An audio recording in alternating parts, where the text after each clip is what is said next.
আসসালামু আলাইকুম আরহামাতুল্লাহি ওয়া বারাকাতুহু। প্রিয় দেশবাসী, আপনারা জানেন গণভোট 2026 সংসদ নির্বাচনে দেশের চাবি আপনার হাতে। আপনি যখন গণভোট দিবেন,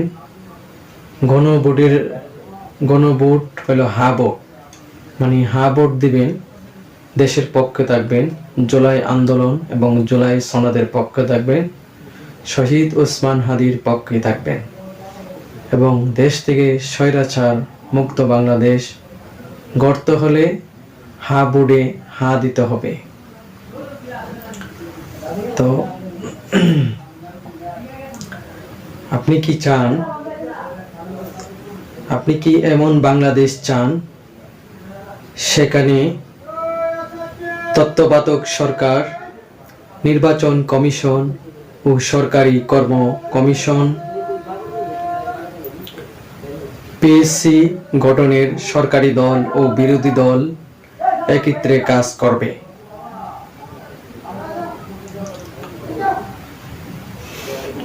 সংবিধানের গুরুত্বপূর্ণ পরিবর্তনের ক্ষেত্রে গণভোটের বিধান চালু থাকবে।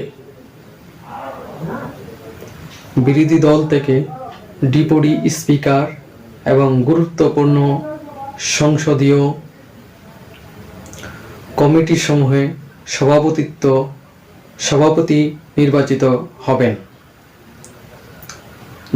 যত মেয়াদি হোক, কেউ সর্বোচ্চ 10 বছরের বেশি প্রধানমন্ত্রী থাকতে পারবে না।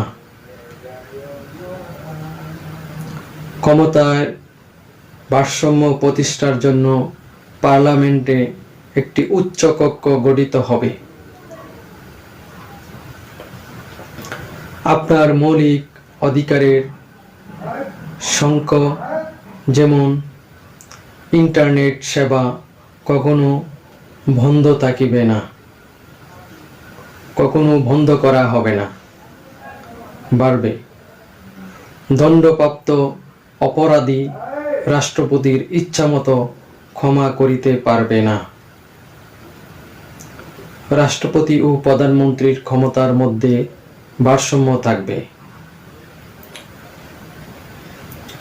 আপনি যদি হা ভোট দেন, তাহলে হা ভোট দিলে উপরের সব কিছু পাবেন, আর না ভোট দিলে আপনি কিছুই পাবেন না। স্বৈরাচার মুক্ত বাংলাদেশ হবে না। তাই আমরা হা ভোট দিব, হা ভোটের পক্ষে থাকব এবং দেশ ও জাতি গড়তে আমরা হা ভোট দিব সবাই। হা ভোট সম্পর্কে আপনারা সবাই আশা করি বুঝতে পেরেছেন, এবং আরও যদি কিছু বুঝতে চান www.gonobot.com, এখানে আপনারা ওয়েবসাইটে ঢুকে বুঝতে পারবেন ইনশাল্লাহ, আশা করি। আসসালামু আলাইকুম আরহামাতুল্লাহি ওয়া বারাকাতুহু। ইনসাফের বাংলাদেশ, ইনকিলাব বাংলাদেশ জিন্দাবাদ, ইনকিলাব জিন্দাবাদ।